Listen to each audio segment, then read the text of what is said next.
พี่น้องไปทักทายสบายดีย่ำบ่ายเด้อพี่น้องเด้อบัดสุกุสุคนเนาะพี่น้องมื้อนี้บอลี่กำลังสิเดินทางไปห้านขายเรื่องหยังวะเฟอร์นิเจอร์บ่แม่นมั้งเครื่องตกแต่งบ้านแม่นเลยสิไปซื้อเตียงให้น้องพันธุ์ก่อนซื้อเตียงที่นอนหมอนมุ้งครบเซ็ตเลยนะพี่น้องสิไปเบิ่งก่อนมื้อนั้นบอลี่ไปถามราคาให้น้องเพิ่นแล้วราคาประมาณนึงฮู้ราคาคร่าวๆแหละแต่ว่ามื้อนี้สิมาเอามื้อนี้เนาะไปถามราคาพอดีพ่อเพิ่นให้บอลี่มาเช็คเบิ่งราคาว่าซั่นเพิ่นสิได้โอนเงินโอนทองมาถึกเนาะตามที่บอลี่ได้แจ้งข่าวพี่น้องไปให้แหละว่ามีข่าวดีสิเตรียมไปเซอร์ไพรส์น้องพันธุ์บ่ฮู้ว่าถ่ายคลิปเป็นนี่ก็สิเพิ่นฮู้อยู่บ่รู้ว่าจังไดนี่จัดที่นอนหมอนมุ้งไปครบเบิดแล้วนะพี่น้องมีเตียงพร้อมเตียงนี่แหละเตียงห้องที่นอนให้คักแน่เลยเนาะเป็นเคสแรกได้สิได้ซื้อเตียงให้นี่แต่เก่าบ่ได้เคยซื้อให้จ้าเทื่อพี่น้องเอ้ยอันนี้ก็งามจังโอ้ก็แท้มากับน้องนิวคือเก่าพี่น้องเอ้ย2คนเนาะไปเอาลงไปเบิ่งก่อนบอลี่สิแก้ไปแต่ว่าจากแนวใดบ่ยาวส่งอัน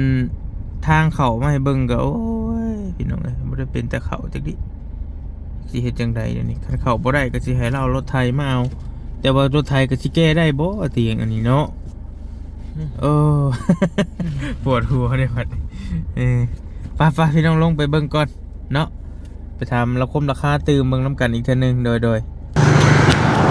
ไปพี่น้องมาถามมื้อให้แล้วก่อนสบายดีอ้ายคักดีนี่เห็นอุ๊ยนี่เหยียดได้เนาะ นอนได้เลยเท่าไหร่อันนี้ไอ้2,500,000ผมอันเดียวนี่ได้พี่น้องเอ้ยเป็นเมแดงนี่เมแดงราคาเดียวกันบ่โดยราคาเดียวขอนั่งเบิ่งนี่เด้อโดยนั่งได้หับน้ำหนักบอลี่ได้อยู่ โอ้แล้วมันนอนได้นั่นนี่เลยแม่นอนได้เลยว่าจะซื้อไปมีเวลานอนอยู่ก็อู้ตายอยู่เพื่อนนั่นแหละคักอยู่หน่อยรถได้เยอะรถได้อยู่ถามที่ชื่อเราบ่ได้เอาตัวนี้ ชิมาเอาเตียงที่คุยไว้เพื่อนกับบ่ได้แล้วเพื่อนเพื่อนอยากได้อีกนี่คักอยู่เตียงตัวเฮาคุยไว้ตัว2,500,000นะมันใช้รถเฮาได้อยู่บ่ใช้ได้ตัวมันโดยตัวนี้เลย2,500ที่นอนเลยเท่าไรตัวที่นอนนี่ตัวนี้3,500ตัว2,500ตัวนี้มันใหญ่เนาะมันตัวอย่างดีเลยยางเราเตียงพี่น้อย2,500,000กีบมีตัวเลือกอยู่ว่าหรือมีตัวเดียวนี้เลยยังตัวเดียว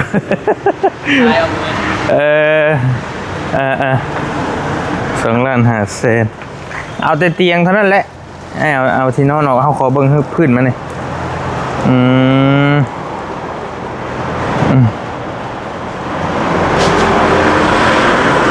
แต่ว่าได้เนาะใช้รถเขาเนาะเงี้ยงเอาเบาะเป็นซีนะโอ้มากออกบ่แล้วไปประกอบใหม่บ่มีไรเนี่ยต้องใส่โอ้โอเคโอ้ให้คักได้สนะไรแล้วก็ชมใส่โดยโอเคกี่ห้องเราสิปังงางไปเลยจริงอ่ะอยู่เพราะว่าทางมันยากนะโอเคนี่ขึ้นมั้ย2,500,000เป็นเงินบาทเท่าไหร่ก็เงินบาท80คูณ4ประมาณ 3,000 ปลายๆพี่น้อง 3,000 กว่าบาทไม่ได้ไอ้มากเลยก็ได้เอาขึ้นรถเอาเลยก็ได้ยังไงดีทำไปได้เนี่ยทำลงเลยยังฟิตอยู่โต๊ะอันนี้ก็มีพี่น้องเอ้ยโต๊ะกินข้าวอันเท่าไรแบบนี้ เป็นล้านหา เป็นล้านห้าโอ้โหว้าเธอ มีล้านหากับนี่เป็นใหม่อลัง เออ ล้านหา ตัวนี้บ่ เป็นหน่วยโดนที่ตัวยาว มันขึ้นอยู่กับไม้เลยพี่น้องขึ้นอยู่กับไม้ มีเอง ไม่แดงหนึ่งมันเต้แม่เพราะว่าต่อไปให้สิหายากนะครับพวกนี้ เพราะว่าเมียกระจมมาอยากได้อีกโต๊ะกับเข่าวอยู่คนมาเลยเป็นนี่เท่าไร13,000 มุนได้เลยนี่ได้เลย อ๋อหมุนได้อีกโอ้ขาดกว่าเห็นไหม เป็นโชว์มุนก็ไม่นะ2 ล้านหามีต่างวงเหรอ ไม่กับหมุนได้คือกันอีก บอส อ๋อเป็นไม้ซื้อบออันนี้ละ13,000 บาทพี่น้องเป็นไม้เป็นเงินบาทเป็นโต๊ะกะโล เหมือนกะโหลเนาะเป็นกะโหล เป็นยิงออก เป็นหินอ่อนแต่คล้ายๆกะโหลนั่นแหละเป็นโต๊ะหินอ่อนมีโต๊ะนั่งให้ จะลองนั่งดูคือบอก 6โต๊ะ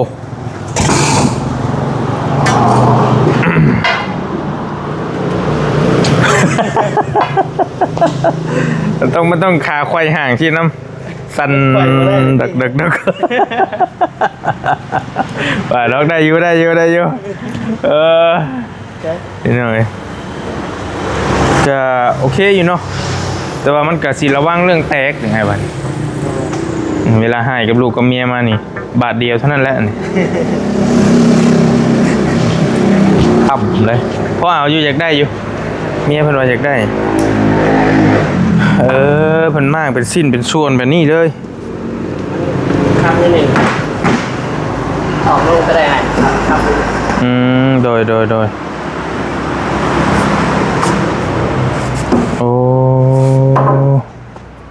มันแต่เตียงนะมันก็สิบ่เต็มแล้วบ่กับบะเนาะเพราะว่าสิไปซื้อแนวอื่นอีกนะเกิดแล้วมันเปอยู่ ที่แรกตัวนี้ได้ใหญ่กว่าหมู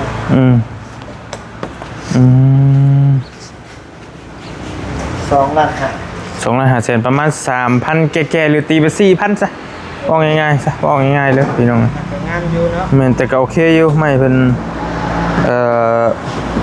ย้อมสียังให้ข้างในเบิดหั่นน่ะแต่ว่ามันมีอีกตัวหนึงบ่ได้ถามนะตัวนี้บ่ตัวน้องนี้มันคือว่า3.5 ล้านตัวนี้ตัวนี้อาจจะมีแม่นบ่กันที่วางโทรศัพท์มีตู้เป๊ะหันเป๊ะนี่อีกก็สะดวกสบายขึ้นตัวนี้ก็ได้เนาะตัวนี้3.5 ล้านบ่อย นี่3 ล้านเก้า 3.9 ล้าน ตัวนั้นเรื่องงามขนาด11,000 ตัวนี้ขายเป็นเงินบาท 11,000กับที่นอนเนี่ยเมียก็ว่าอยากได้ที่นอนเบิ่งไปหลายมีแต่แนวอยากได้บัดนี้ก็ได้นี่ก็ได้ตัวนี้ 11,000 หรือว่า 11,000 บาทเนาะท่าเขาท่า แต่เป็นย่างเนาะนี่เนาะ ก็เมนเป็น ย่าง แต่ว่ามันสิได้เรื่องความหรูหราความงาม แต่ว่าเรื่องทนนั่นไม่ไปแล้วสิทนกว่าเนาะมันสิได้เรื่องความหรูหราคุณภาพโซฟาก็มีเนาะมีครบสุดครบเซ็ตเนาะโซฟาหนัง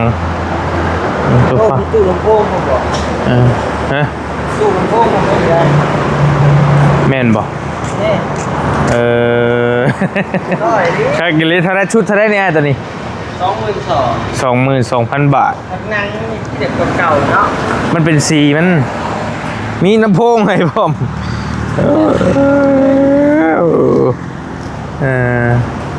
เป็นเห็ดนำมาโล่ใจโล่นั่นคนนี่ลีมีให้เบิดเลยโอเคมีเบิดโต๊ะ ตู้แดงหน้า โต๊ะเงาะทำงานโต๊ะเก็บเครื่องเก็บของได้เบิดพี่น้องโต๊ะมองไปอยู่เฮ็ดกินเตียงมาเอาอยู่นี่ที่บอกเห็นมาอยู่มาซื้ออยู่แบบนี้ก็งามนี่พอดีงามเนาะแบบนี้กันเนาะพี่น้องกินข้าวอันนี้กันโต๊ะดินถามเพื่ออยากได้ อยากอยู่ได้นี่แก นั่งกินข้าวตอนนี้ได้ นักเมื่อจึงอ่ะ 10,000อีกเลย นักมือ ยัง10,000อยู่ก็9,500ก็ได้เหรอแต่มันมีโต๊ะให้ข้างนี้แล้วก็เรื่องความคักตัวนั้นแหล้วเนาะสิคักกว่าเนาะมันหมุนได้อีก ว่าไงเอกด้วย มันหรูหรากว่าตัวนี้ 9,500 บาทเป็นโต๊ะหินอ่อนคล้ายๆกะโหลพี่น้องคักอยู่ตัวนี้สิคักมันหมุนไปว่าไผจะใกล้จังเฮ้ยหมุนมาชื่อของกินมีแบบแนวระยางเนาะ เอาแปะไว้สิบ่ โอ้กินน้ำมุนเด้ ไปเฮาออกก็ได้นะบางช่วงนี่โอ้ขอท่าอยู่พี่น้องก็มีครบเซ็ตครบชุดอาหารเพิ่นนี่ก็ได้แต่ว่ามื้อที่ได้เตียงมาแวะซื้อหลายเทื่ออยู่แต่บ่รีหากมานี่มาเทื่อแรกนี่บ่เคยมาซื้อจักเทื่อมาอุดหนุนห้านเพิ่นพี่น้องครับมีแต่จบจากนี้แล้วเราก็สิไปห้านที่นอนมอนมุ่งบัดนี้เดี๋ยวต้องว่ากันให้เราเอาขึ้นให้ก่อนมีแนวซอยอยู่บ่ไอ้อันนั้นก็สิซอยเราอยู่ผู้เดียวครับได้อยู่บ่อยู่ไว้นะฮะที่ยก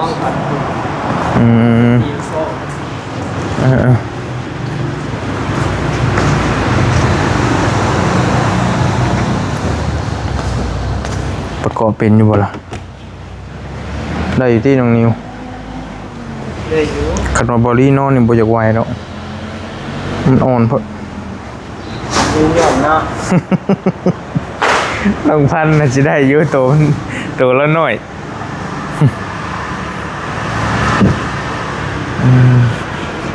อย่าให้เพิ่นห้องกันไข่ท่ายต้องได้ไข่ท่ายไปเนาะโอเค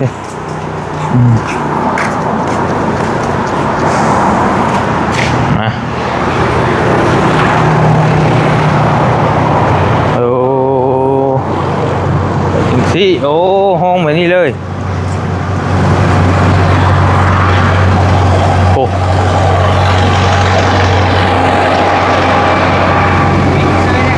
ฮะสบายเลย มาได้ก็เปิด ได้โอ้ตายกันเอาท่ายขึ้นได้บ่เหรอ ก็ได้ จะต้องได้นอนไปสิเลยเนาะ เอาเชือกมามัดเกาะอีกหน่อยบ่ให้แล้วมันให้ไล่ได้บ่เนี่ยบ่ได้กันบ่มัดโอเคเป็นชิ้นเป็นส่วนไปนั่นนี่เลย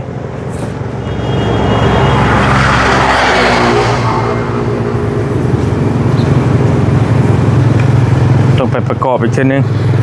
เดี๋ยวเพื่อจะประกอบได้ก็บ่ได้แม่นง่ายอีกนี่โหนบ่2,500,000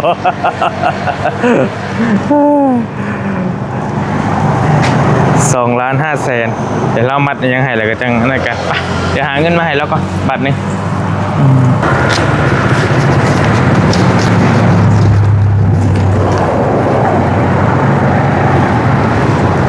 อันนั้นมากัน2,500,000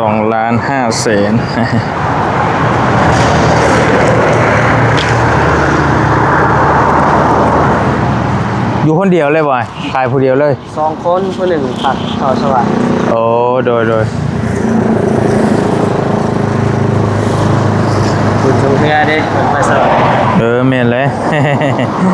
เบิร์นมือสุดท้ายแล้วนี่พี่น้องลอยกระทงกระเทงน้ำได้ได้ครบเลยผมยังบริลอยไปมืออื่นลอยกระทงมือชงเพื่อเนาะ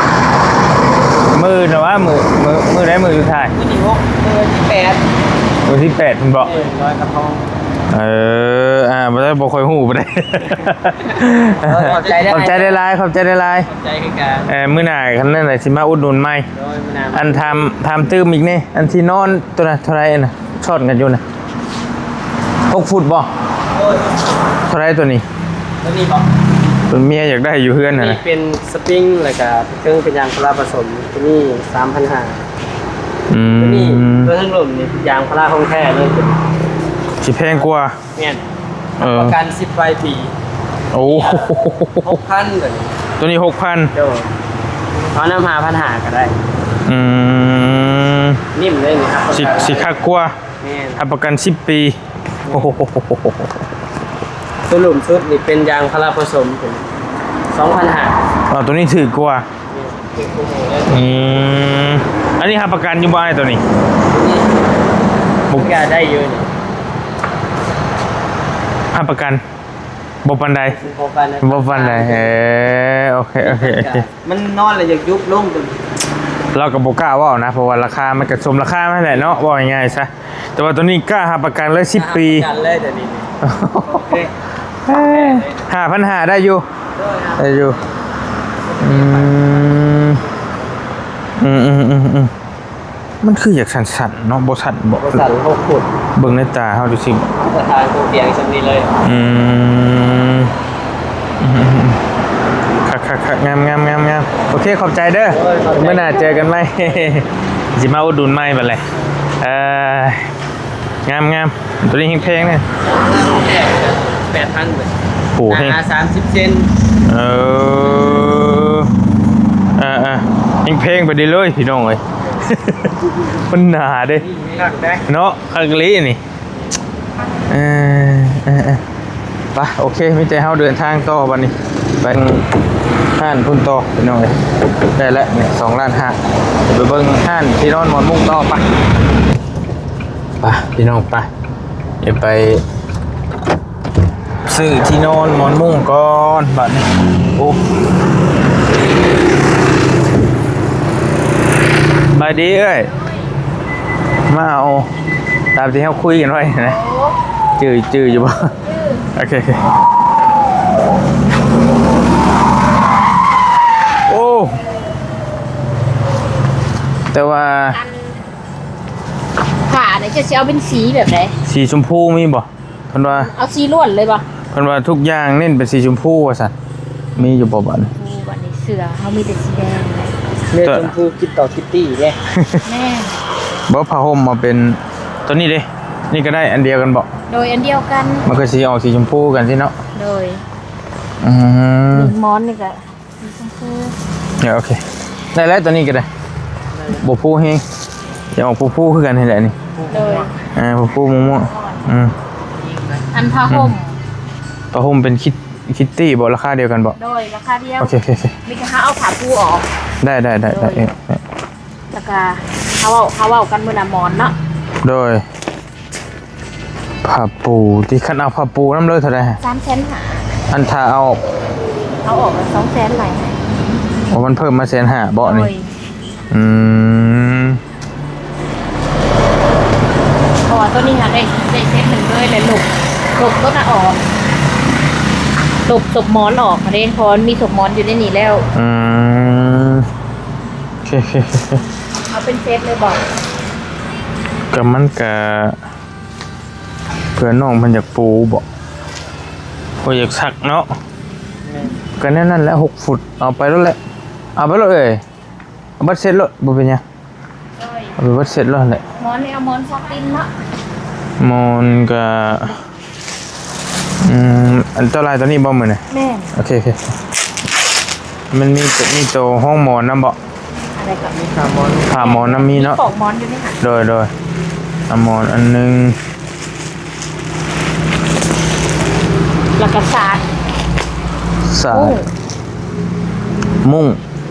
เน้นเป็นสีชมพู มุ่งนี่ก็สีชมพูเนาะ เจ้าเป็นสั่งมานั่นพอมันมาหาสีชมพูซื้อไปให้ผู้สาวนะก็มันโดย5 ฟุตบ่ โดย ได้บ่ เลือดสิเอา6เลย ตัว6ดีกว่า เอา6 ตัว6 ฟุตดีกว่าเด้อ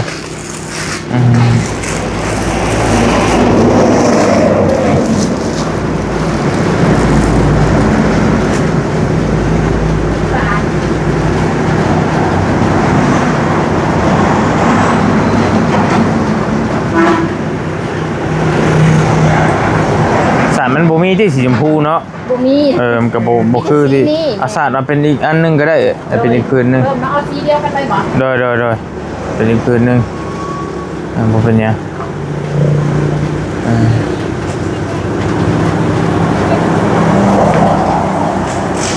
ก็มีทุกอย่างหาเอื้อแล้วนี่ก็ได้เป็นว่าแต่ก่อนก็ซื้อผ้า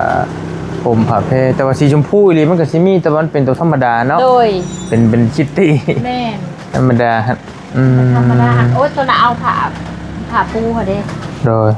ซื้อเตียงมาแล้วก็ไปซื้อเตียงมา โอ้ ตัวธรรมดานี่เท่าไหร่เอ่ย ตัวธรรมดาหาแสน 500,000ตัวนั้นดิตัวที่เอ้ยเอาให้เฮานะ ตัวน่ะ700,000 ต่างกัน200,000เนาะดี ตัว เลย นี้นุ่มกว่า มันนุ่มกว่า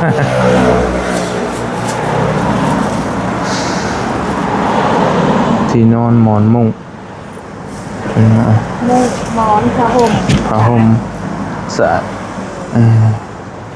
นอนก่อนได้แล้ว นอนกอดได้แล้ว นอนกอดก็ได้แล้ว มุ้งก็ได้แล้ว มุ้งเอาเป็นชองพื้นก็ได้เพื่อพ่อแล้ว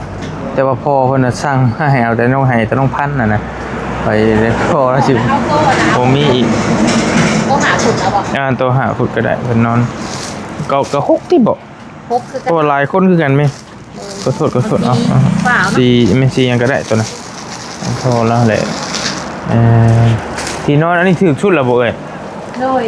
แล้วก็มีโต๊ะอันนั้นน่ะ400,000ตัวนั้นโต๊ะน่ะน้อยรุด มันสิน้อยอีก นี่ เนาะ คือโต๊ะตั้งทั้งรุ่นนี่ นอนได้อยู่2คน เรามีลูกเราอีกหน่อยอีก2คนสิน้อยโพด ก็ต้องไปเอาตัวใหญ่เลยแหละ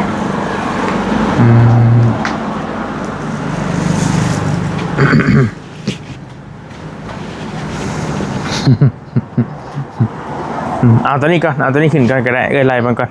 เพราะว่านั่นก็เบิ่งเงินเบิ่งทองเดี๋ยวสิไล่น้ำหลัง เบลจะไปเบลฮะจะไปอย่างนะเอาแบบ ไปเบรกก่อนก็ได้เดี๋ยวเฮาหาแนวเบิ่งก่อน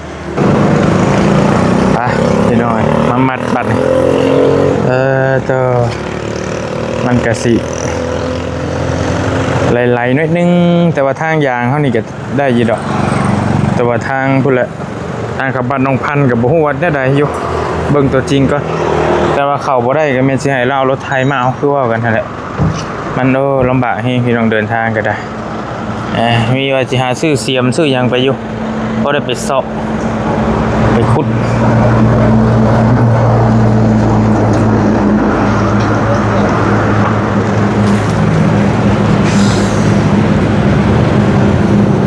เข้าทางในนั่นนี่ยายเพิ่นปิวพี่น้อง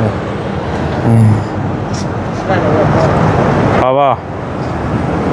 โอ้ยแล้วมันมากเลย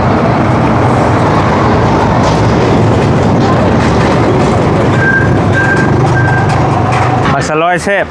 โดยบ่แซ่บขึ้นเงินเนาะ โอ้ยง่ายเส้น2 ก็ได้ บ่แซ่บจนขึ้นก็ได้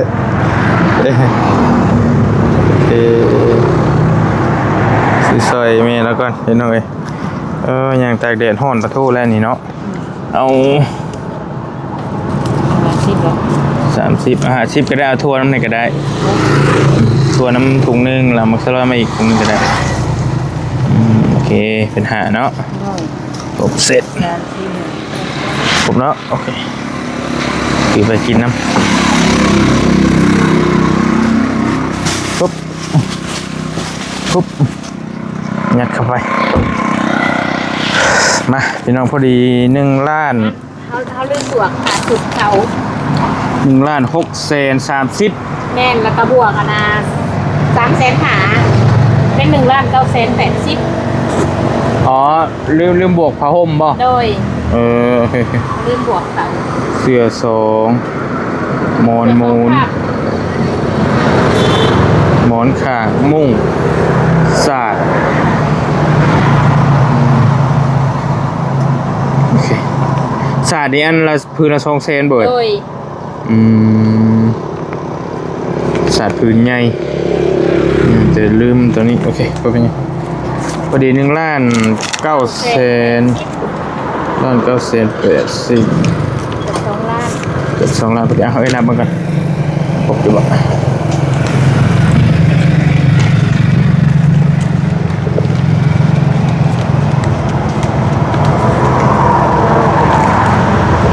อนเช้ากันเนาะ โดยโอเคโดยขอบใจละลายเจ้าไปพี่น้องไปเดินทางต่อตอนนี้เรียบร้อยเรียบเนาะบอลลูนบอลน้องนิวสีมือน้องนิวสยามบ่ ผ่านรายงานเล่นอีก ป้าเดินทางเจอกันเด้อพี่น้องเด้อไปบ้านน้องพันธุ์เนาะไปเจอกันอยู่ทางเข้าที่เป็นเท่าใดก็จังว่ากันเนาะฝากติดตามเตรียมไปเซอร์ไพรส์เพิ่นเนาะแล้วจังว่ากันอยู่ดีมีเฮงบ๊ายบายพี่น้อง